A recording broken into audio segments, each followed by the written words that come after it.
Number 4, capitalism must be appreciated in all its aspects, including TIPPU TIP. This came with a link that's going to take us to YouTube. We'll watch the video, then we'll discuss.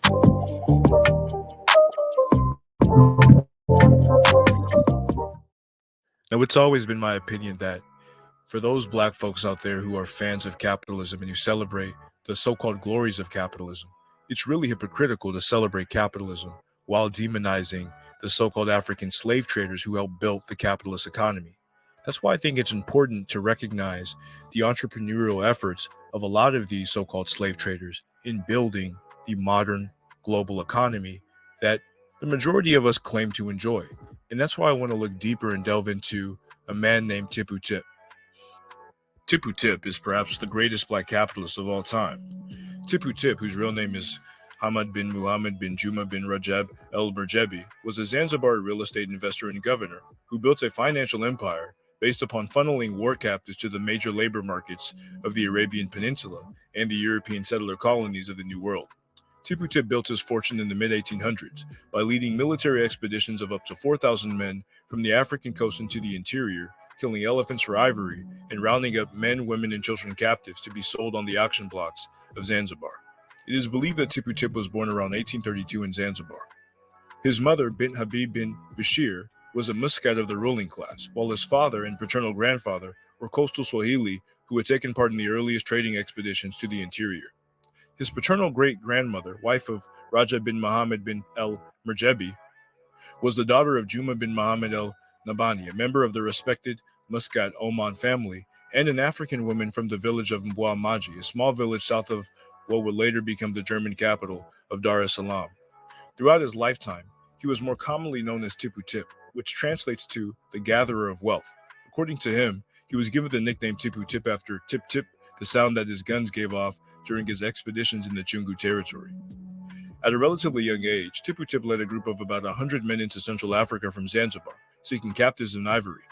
After plundering several large swaths of land, he returned to Zanzibar to consolidate his resources and then went on to build himself a vast business empire and to recruit men for his private army. Afterwards, he would return to mainland Africa to continue his conquest. After the Berlin Conference between 1884 and 1885, Tip claimed the Eastern Congo for himself and the Sultan of Zanzibar, Bargash bin Said El Busaidi. In spite of his position as protector of Zanzibar's interest in Congo, he managed to maintain good relations with Europeans. Professor Godfrey Muriuki, a historian at the University of Nairobi in Kenya, said TIPPU TIP established his own kingdom in Eastern Congo and became one of the most notorious among a number of growing black capitalists operating in East Africa. When in August 1886, fighting broke out between the Swahili and the representatives of King Leopold II of Belgium at Stanley Falls, Tip went to the Belgian consul at Zanzibar to assure him of his good intentions. Although he was still a force in Central African politics, he could see that his power in the region was shifting. In early 1887, Stanley, who was in Congo with the secret mission to organize what would become known as the Congo Free State, arrived in Zanzibar and proposed that TIPPU TIP be made the governor of Stanley Falls District in the Congo Free State. Both Leopold and Sultan Bargash bin Said agreed, and on February 21, 1887, Hamad bin Muhammad El Merjebi was accepted. After his tenure as governor, TIPPU TIP saw that the growing European influence in Africa was changing the trading dynamic on the continent. His influence in the Congo was also diminishing rapidly with the rise of Belgian colonialism. After carefully considering his options, he returned to Zanzibar in 1880, where he used his amassed fortune to develop 7 valuable clove plantations to manage his servants, who now numbered close to 10,000. After returning to Zanzibar, TIPPU TIP retired. He set out to write an account of his life, which is the first example of a literary genre of autobiography in the Swahili language. Dr. Heinrich Brode, who knew him in Zanzibar, transcribed the manuscript into Roman script and translated it into German. It was subsequently translated into English and published in Britain in 1907. TIPPU TIP died June 13, 1905 of malaria in his 3-story home in Stonetown, the main town of the island of Zanzibar. His 3-story house still stands, and now it is occasionally occupied by squatters. TIPPU TIP is an example of what it means to be a visionary and to be a builder in the modern capitalist society. Without his engagements with European and American traders, without his promotion of these auction markets in Zanzibar where he was selling captive labor to the international markets, we wouldn't really have the economic structure that we have today. So TIPPU TIP should be known as a black capitalist visionary and one of the creators of the modern global economy, one of the founding fathers of modern global capitalism. For his work in that regard, for all of those who are fans of the capitalist system, he should be respected and honored.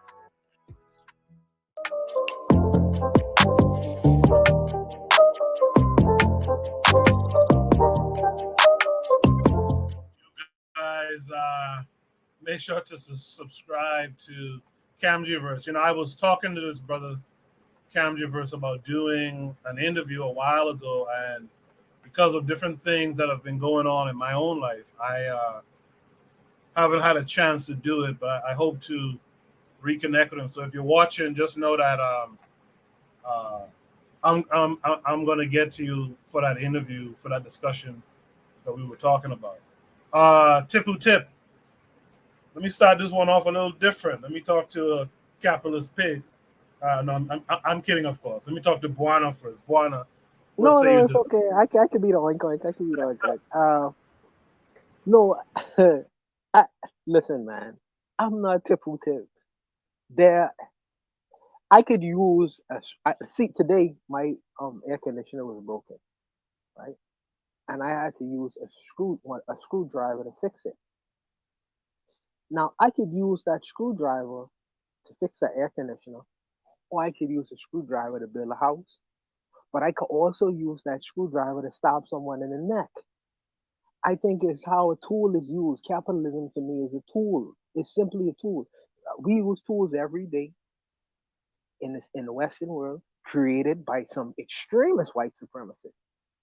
You know, let alone even we could talk about the institutions that we go into. Some of these guys was, virulent white supremacists, but they create institutions where many of us go to become doctors, lawyers, engineers, etc., to benefit our community. So I think it's how you look at a thing. I really think it's how you look at a thing. I think that it's a tool, and I think that it's simply a tool and an instrument, and it's how it's used.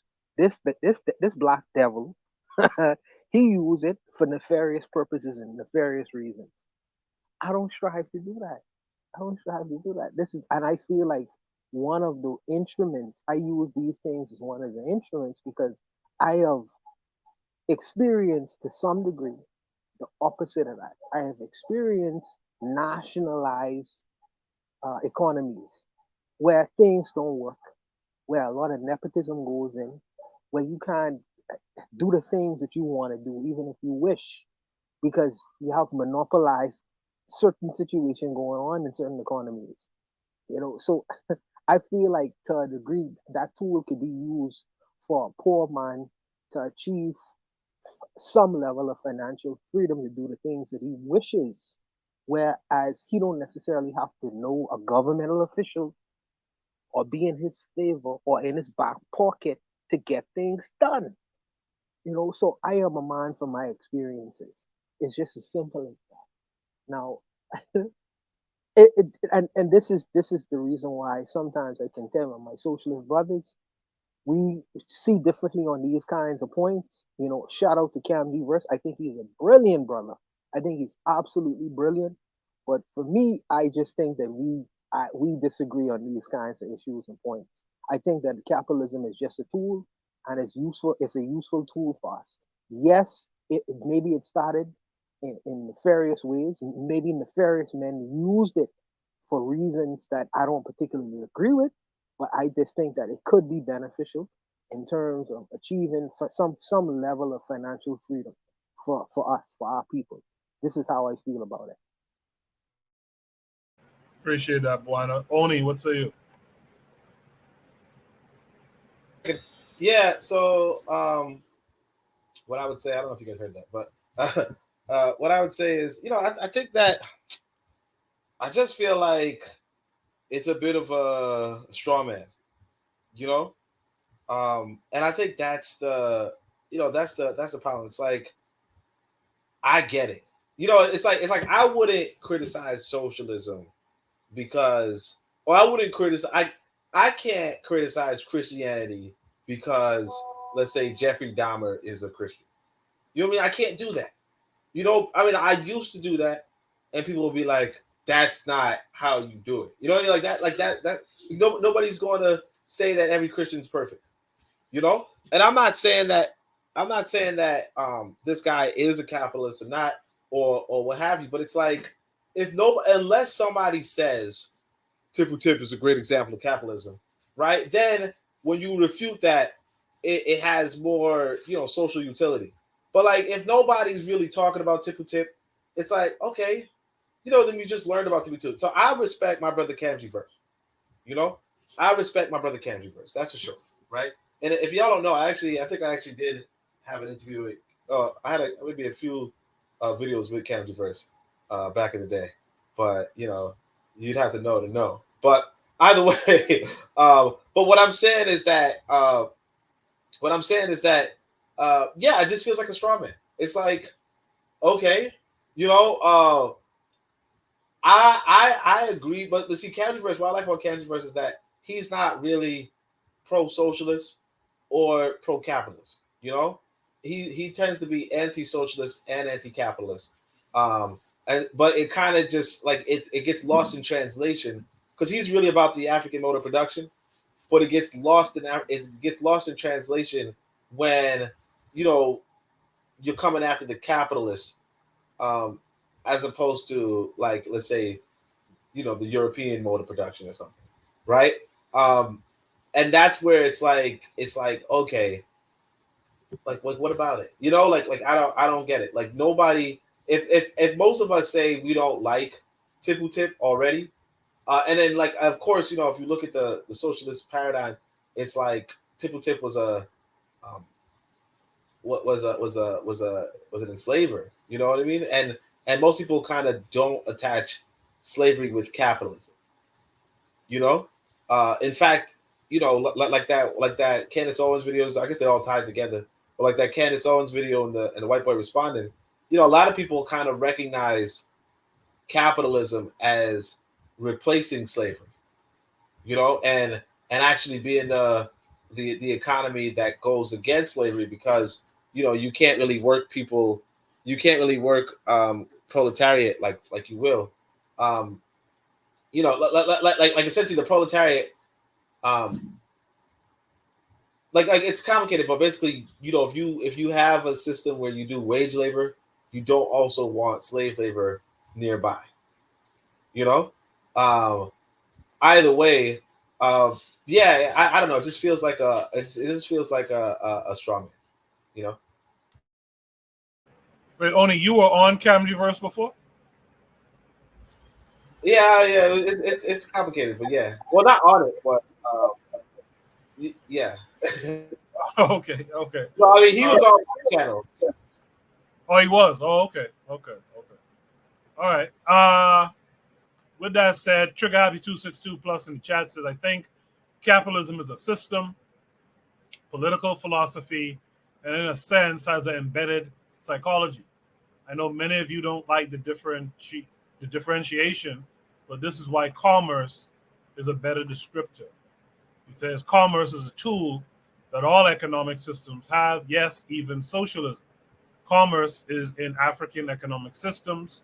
Capitalism spells a way of life that we have to push back on. Erzuliism is out there. He says chasing the bag. Thank you for the super chat. He says chasing the bag will change everything. Thank you for that, Erzuli. Thank you all in the chat. Keep the comments coming. I'll try to read as many of them as I can.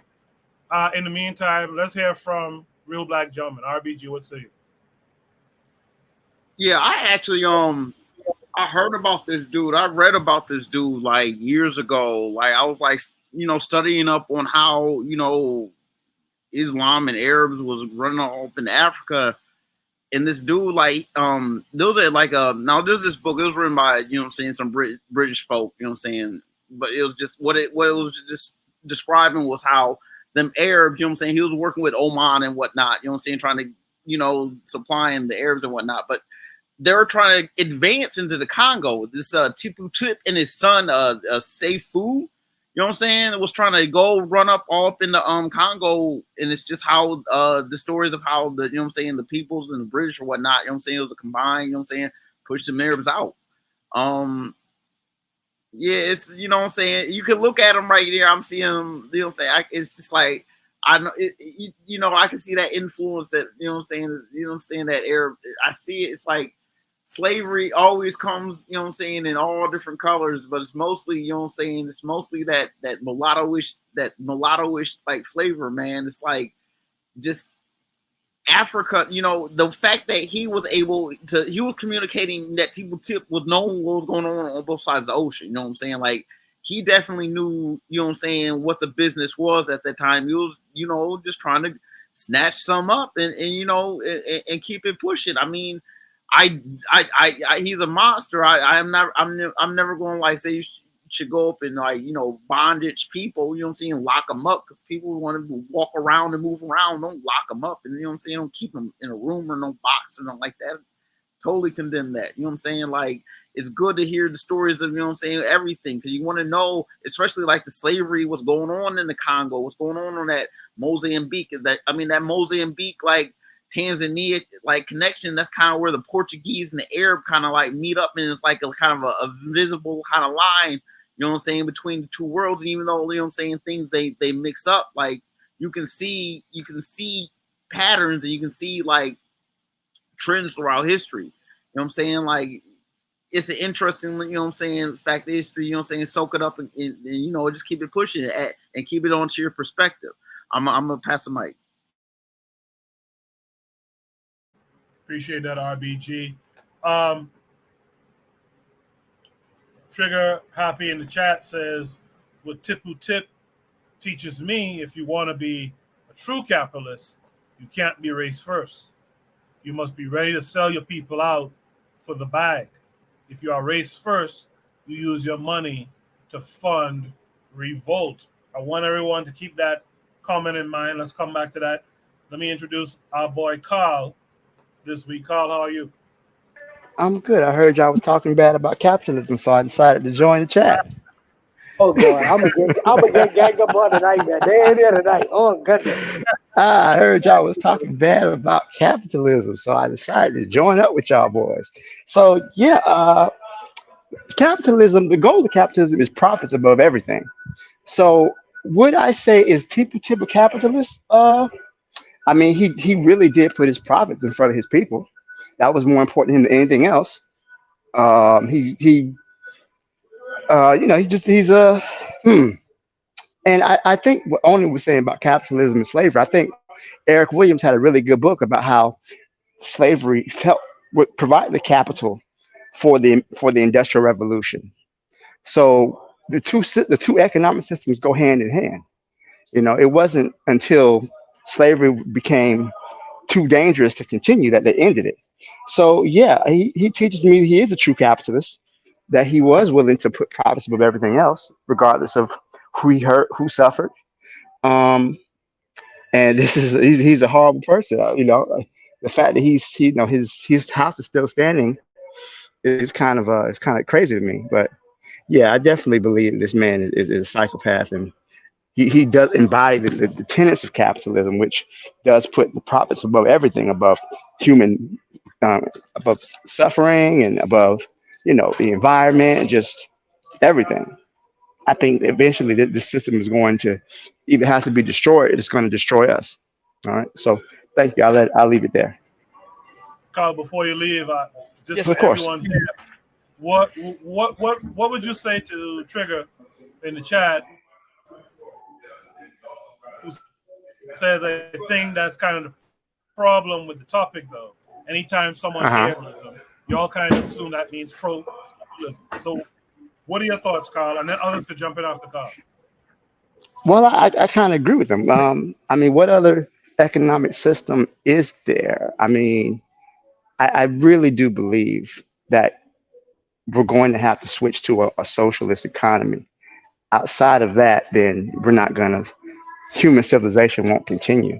So I do kind of agree with him when you're saying if you're anti-capitalist, you're pro-socialist, because what other option? And this could be just my lack of imagination, but I truly believe that we're going to have either socialism, we're going to have barbarism. And I think we're leaning towards barbarism as we can see in the state of the world today. So I would kind of agree with him. Let me just say, as the only capitalist probably in here, that these things have real world consequences. Now, your brothers sitting up in the great United States of America. I'm sitting in the so-called third world country called the Bahamas, where gas right now is almost $7 a gallon. $7. Now, I feel that if there was more competition here, where more gas stations was here, maybe my gas prices wouldn't be $7. Maybe I could pay down to $5 a gallon.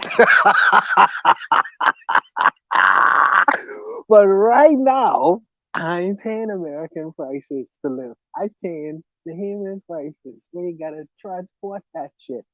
And I would wish that more sellers was in the marketplace so where it'd be more competition going and it'll bring the cost of my gas down dramatically. That's all I'm saying. $7 a gallon for gas is insane. I can't even wrap my head around that. Wow. Yeah, I think we should touch on how, a lot of us sit in the West and we're in the West and we're like, oh man, blah blah blah. But like I said, this white boy does almost everything for us while we're in the West. You know? And me, I'm pissed at it. I'm pissed at it. That's why, like I said, I'm as people say bad boys move in silence, but like you already know, I'm finna get out. I'm finna get out. But the fact is that a lot of us are Westerners, And I mean, I agree. Like I said, I have to write this book, and I'm going to talk about politics. And so, when you look into what communism means versus capitalism, of course, you can see a third way. The best of both worlds, if you will. But I'm not going to condemn the communists and the socialists. I get it. The capitalists or the imperialists were a negative force on this planet. The imperialists were a negative force on this planet. But that's the thing, though. Like I said, I completely also get, like, I don't get when somebody's sitting up in the imperialist, in the belly of the beast, right? When they're sitting up in the belly of the beast and they're enjoying, their marshmallows and what have you, right? Like it's just confusing. There's that clip. I wish I could play it, but there's a clip from that movie Five on the Black Hand Side where the dude's like, "We saw you with a white girl, and because we saw you with a white girl, and the other guy's like, hey man, she's an individual. Don't worry, blah blah blah." And he's like, "Look, man, it's okay if you with a white girl. Just stop talking black." And that's how I feel about a lot of things that I see in America. It's like, look, it's okay if you win a white country, but just stop talking black because you're confusing people. Because people all over the world, because for some reason, I don't know, but a lot of what comes out of America becomes global. It becomes global. And the trouble is that when you're being hypocritical, when you're like, oh man, like, because black folk, because people in the other countries just don't understand what's going on. Because you're like, oh man, we dealing with racism and we can't get ahead and we got so little money. And then your houses are looking fly. You know what I mean? Like I tell you, when I was in Tanzania, retrospect, there was not one elevator in the whole damn country. No, sorry, not elevator. Yeah, elevator too. No, escalator. There was no escalator in the whole damn country. Right? Y'all, we in America, we can get fat. Like just fat. Like every other woman you see, she got wings. You know what I'm saying? Like she just big for no reason. You don't even see that in Africa. And you don't want to, of course. But what I'm saying is that, we let this white boy handle almost everything. And then we go up and we talk like we the most black person on the planet. We define blackness. And it's like, look, man, black is not this subservience. But anyway, I'm gonna just lay the plane there. But it's just, we just confusing people. You know, Afro World gave, I think, a great idea in the chat. I see RBG kind of seconded it. You know, we should want to discuss more things going on the ground in the Bahamas. And we should, you know, things that there's a lesson, you know, that we can learn, or there's some awareness we want to bring to, you know, a larger audience. You know, we really should do that. And I'll say the same with Oni. I'm sorry, Bonnie, 1 second. I'll say the same thing with Oni. When you move to the continent, that's what we should do, you know, when you're there, if you wouldn't mind, right? Once your internet is good and all that kind of stuff. But that's a good idea, actually. We should do that. Bonnie, you want to add something? No, I understand that, but for our audience, I try to be related. You know, I try to keep it universal, because sometimes we may get down the rabbit hole and our audience may not understand certain things. It's not, you know, it's just I'm trying to appeal to the largest audience possible. But I mean, I'll do it. I have no problem doing it. It's just that we have to remember the audience. The audience is an international audience. So I try to discuss things that's internationally based, so the continuity of the conversation could remain kind of solid. But I'll do it from time to time. I sent you a video on something that was going on in the Bahamas before. And you just didn't play it yet. The prompt didn't come up yet because there's so many different prompts. But I try to keep the conversation as universal as possible, you know. But I understand, though. I do understand, and I'll try from time to time to mention things. Yeah, for sure. From time to time. Same thing with Uzuli. I saw Uzuli in the chat earlier. You know, you know about something going on down in the hometown, you know, that we could learn something from or get some larger awareness of different things going on in the black world. Yeah, we should do that. Does anyone want to add any last thoughts here? All right. We'll go to Shoot the Breeze topic number 5, probably the last topic of the night. Remember, check out all the other shows on KWAZ Radio. Subscribe to the channels. Whenever they come up with new stuff, if you click the bell and subscribe, you'll get their new content. 4Kast is on often during the week.